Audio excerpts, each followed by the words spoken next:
Tonight, the world is waiting. We passed the science test, but we are getting an F in ethics. The UN chief blasts wealthy countries in the fight against COVID-19. This is a moral indictment of the state of our world. It is an obscenity. As the developing world lags behind, more than 90% of Africans still waiting on a vaccine, plus debt ceiling showdown. The bill is passed. The Democrat-led House passes a bill tying short-term spending to suspending the debt limit, a move opposed by Republicans in the Senate. All this and more tonight on Faith Nation.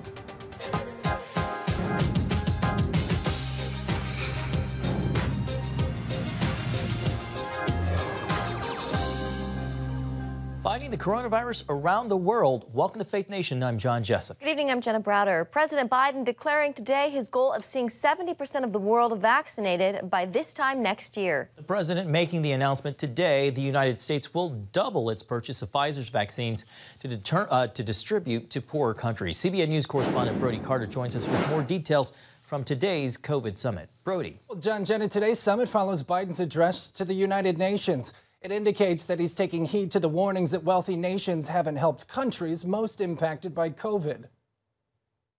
For every one shot we've administered to date in America, we have now committed to do 3 shots to the rest of the world.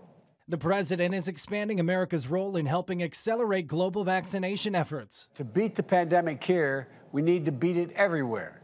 And I'm keeping the promise that America will become the arsenal of vaccines, as were the arsenal for democracy during World War II. America's commitment is to purchase an additional 500 million doses of Pfizer's COVID vaccine. This would bring the total U.S. commitment to 1.1 billion doses to be shared overseas. Today, we're launching the EU-U.S. vaccine partnership to work more closely together and with our partners and expanding global vaccinations. Only 2% of people in low-income countries have received their first dose of the vaccine. A majority of the wealthier world vaccinated, over 90% of Africans still waiting for the first dose. This is a moral indictment of the state of our world. It is an obscenity. We passed the science test, but we are getting an F in ethics. The administration is calling on other nations to help the world vaccinate 70% of the global population by June 2022. The president using the world stage to pitch his Build Back Better agenda for global health security. He also boasted additional spending, including $370 million to support administering and delivering these shots. Another $380 million to assist in the Global Vaccine Alliance. And lastly, $1.4 billion to reduce deaths and mitigate transmission by increasing oxygen support, testing, and strengthening health systems. John, Jenna, back to you. CBN's Brody Carter. Thank you so much, Brody. Katie Tolento is an epidemiologist, the CEO of All Better Health, and a former Trump White House official. Welcome, Katie. At the UN General Assembly, this new goal was announced: 70% of the world vaccines against COVID-19 within a year. How reachable, how doable is this goal? Thank you. Thank you so much for having me. You know, the Biden administration's goal of vaccinating the world, scientifically speaking, I'm not sure it's realistic. A vaccine that does not prevent infection is not going to deliver us from this evil. There's good short-term evidence that vaccine-induced immunity does reduce severe disease, but it doesn't do so enough to end the pandemic through vaccination alone. And so as long as transmission is still occurring and vaccinated people can transmit infection and become infected, this can't be our only or our primary weapon. So I'm worried about that being the primary focus of the world's efforts. Katie, here in the U.S., there's still quite a bit of vaccine hesitancy. Do you think that'll be the case in other parts of the world as they start to get more and more access to these vaccines? Well, I think it depends. In other governments, there may be a little bit more forthrightness than we've seen in the Western world about the pros and the cons, the what we know and what we don't know. And I think the more honest about what we know, what we don't know a government is, the more likely its people are to trust what they're hearing and not have an emotional reaction against what they're hearing. So I think, it's concerning that the mixed messaging and at times a coercive attitude that the administration here in America and in other countries has had, it's undermining trust in our public health infrastructure and the authority of our scientific enterprise. And I think it's undermining that trust for good reason. And so people, nobody cares more about your risk than you do. And so if you're given good information that you can trust, nobody should be trusted more than you to protect yourself and the people that you love more than you. And so I think that people around the world are going to take that under advisement, and they're going to make decisions good for them. Katie, the COVID-19 Scenario Modeling Hub is run by researchers who advise the CDC, as you well know. They are out with new data showing the worst may be over, with COVID cases in the United States steadily declining between now and March of 2022. Do you think we're at a turning point in the fight against the coronavirus? I think it's hard to say. There are new strains that will come out. I hope and suspect that new strains will be similar to what we see with other pathogens, whereby increasing strains are more infectious, but they're less deadly. It's not good for a pathogen to kill its host quickly. And so if a pathogen wants to live a long time, it should spread easily, but not kill its host quickly. So I think that's what we're seeing. Even with the Delta, perhaps we're hopeful that that will be the case with the Mu strain. But as we see more strains, there could be surges in cases. What I don't think we'll see as much, at least if history is our guide. I don't know that we'll see as much death and despair and hospitalization as we have in the past. So that's our hope, but we can't be certain. Yep. Certainly our hope. All right, Katie Tolento with All Better Health. Thank you so much, Katie. Thanks, Katie. Thank you. Republicans in the Senate insist they will not support raising the debt ceiling, even as Democrats tie the crucial vote to a measure to fund the government. CBN News Capitol Hill correspondent Abigail Robertson has more on the brewing battle. Democrats must convince 10 Republican senators to vote in favor of a bill that funds the government through December. But Republicans have made it clear they won't support it with the current provision that raises the debt ceiling included. The Democrats want to go it alone on spending. They're going to have to go it alone on raising the debt ceiling. Republicans claim the Democrats' reckless spending is to blame for the debt ceiling crisis, so they should vote to raise it on their own. My advice to this Democratic government, the President, the House, and the Senate, don't play Russian roulette with our economy. Step up and raise the debt ceiling to cover all that you've been engaged in all year long. But Majority Leader Chuck Schumer argues the debts we owe now were accrued under GOP leadership.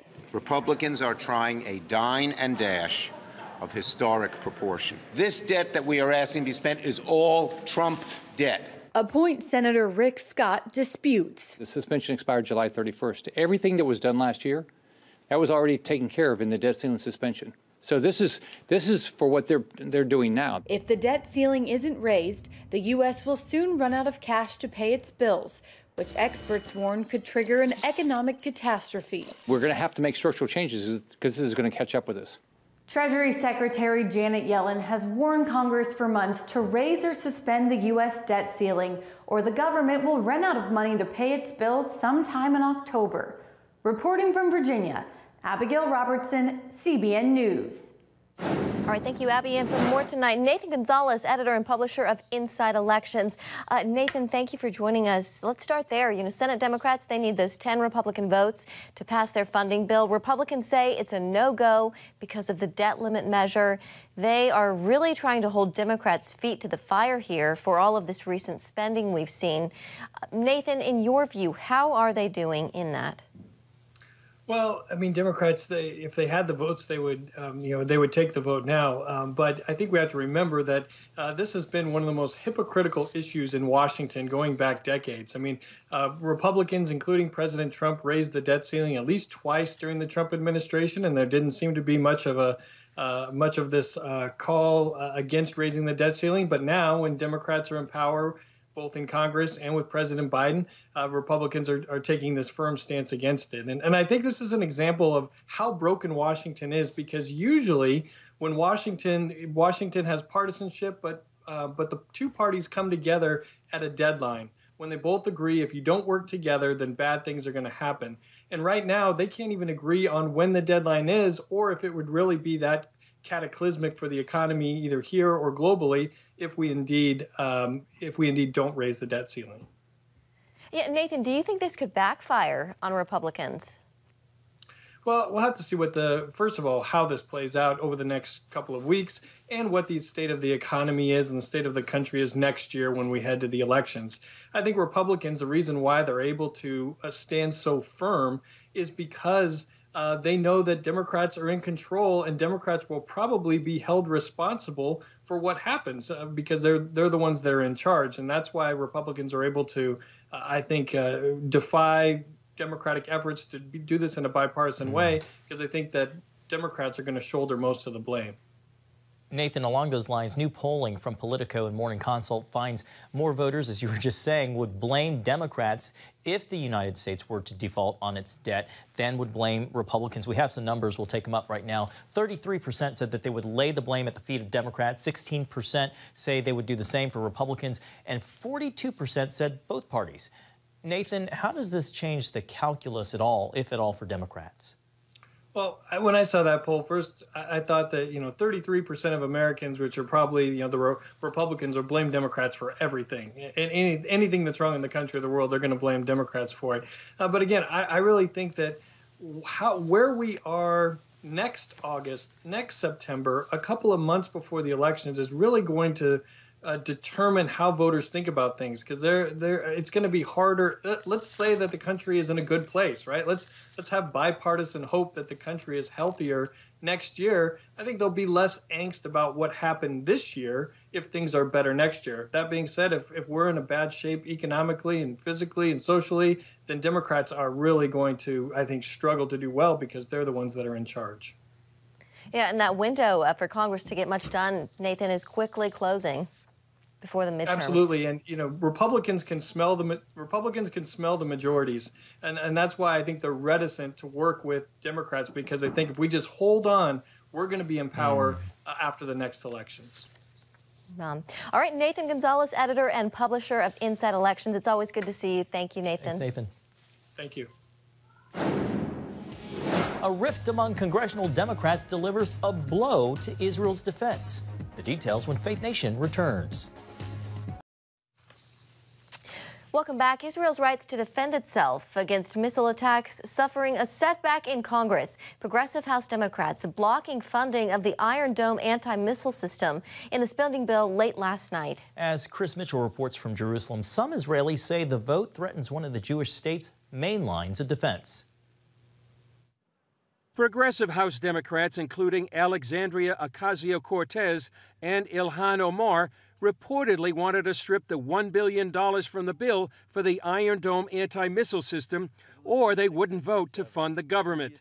Democrats passed the bill without the funding, but House Majority Leader Steny Hoyer says he plans to call a vote later this week to fully fund the Iron Dome. House Republican Minority Leader Kevin McCarthy tweeted, "While Dems capitulate to the anti-Semitic influence of their radical members, Republicans will always stand with Israel." Earlier this year, Cortez, Omar, and other progressive Democrats in the House and Senate proposed defunding the Iron Dome while Israel was fighting a war with Hamas.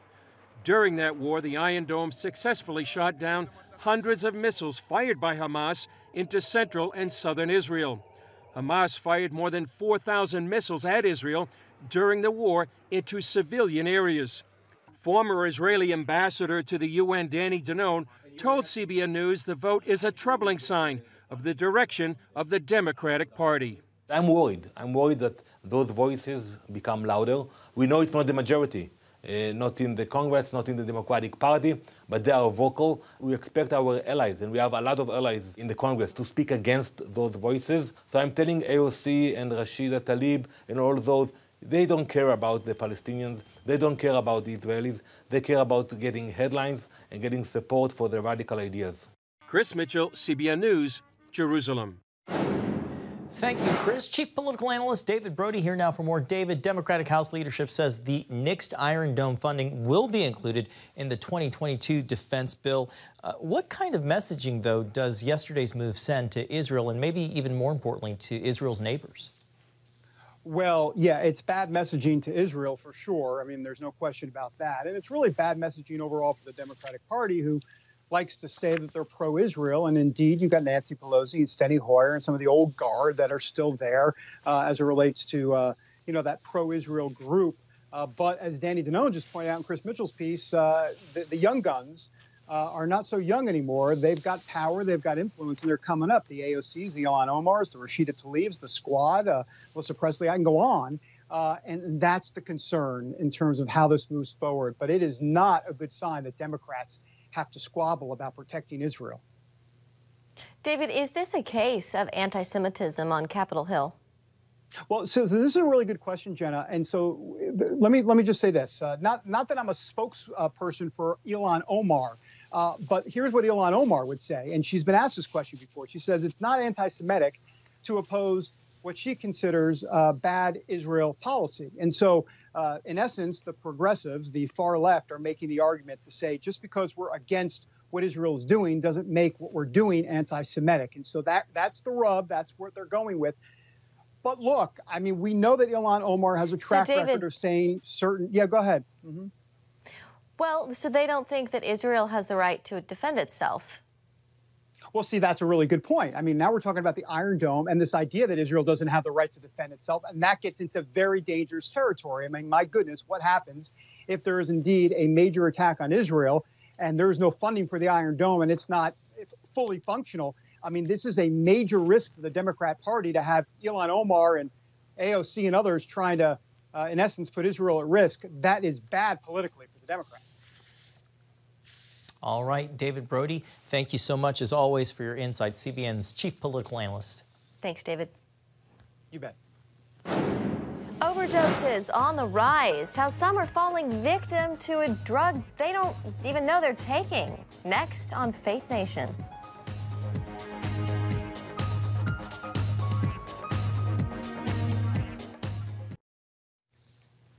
Welcome back. In health news, doctors have given out fewer opioid prescriptions over the last 10 years.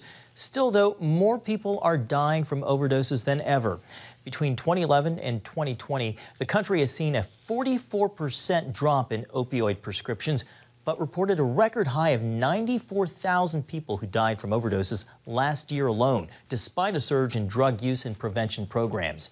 Every single state reported increases in overdoses during the COVID-19 pandemic. The AMA, which published the report, is demanding urgent action from lawmakers. Well, one leading cause of the overdose epidemic is fentanyl, a deadly drug 100 times more powerful than morphine. Fentanyl can be found in nearly every illegal opioid sold. As CBN medical reporter Lori Johnson explains, oftentimes the person has no idea that they're taking it. In 2020, as Americans suffered through pandemic shutdowns, 93,000 people died of drug overdoses, by far the worst year on record. That's about 250 deaths each day, or roughly 11 every hour. The main culprit, fentanyl, often secretly added to other drugs, catching the user off guard. It's really just in everything, in the drug market. It's kind of a scary time. The Virginia Medical Examiner's Office says 3/4 of overdose deaths involved fentanyl, almost all accidental. This whole drug overdose epidemic has changed, but it's increasing significantly in the last year, and I'm not sure if we're going to really see anything slow down in the near future. A synthetic opioid, fentanyl, is 100 times more powerful than morphine, so potent that the equivalent of a couple grains of sand can kill. It is cheaper than many other substances, so it can be added to stretch out. If somebody has a certain amount of cocaine, for instance, if they add fentanyl, they can increase the volume at a very low cost. It's also added to pills like Xanax, oxycodone, and Molly. How easy is it to spot fake pills that are bought on the street? Almost impossible. What we call a pill press is what dealers are using to take the powdered substance and turn it back into a prescription-looking pill, are incredibly sophisticated. In addition to the fentanyl-laced street drugs, pandemic closures of rehab centers also contributed to the high number of overdoses as recovering addicts relapsed. Then they were alone. And that isolation is the worst thing to happen for someone who struggles with substance abuse. Some drug prevention organizations are taking action to stop future overdoses by giving known users two things: fentanyl test strips to detect the substance in other drugs, and Narcan, the opioid reversal spray. While users are also advised to use the buddy system, the #1 recommendation remains get treatment. But we've seen a lot of people get better, mostly, and I have to be honest with you, it's through the power of Christ. When they give their life to the Lord and they say, look, God, I'm surrendering my life to you. I call it submitting to the process. He recommends the 12-step program, which involves believing God can break the chains of addiction. Lori Johnson, CBN News. Thank you, Lori. And still ahead, an answered prayer. How these Marines are living up to their motto, always faithful. Next.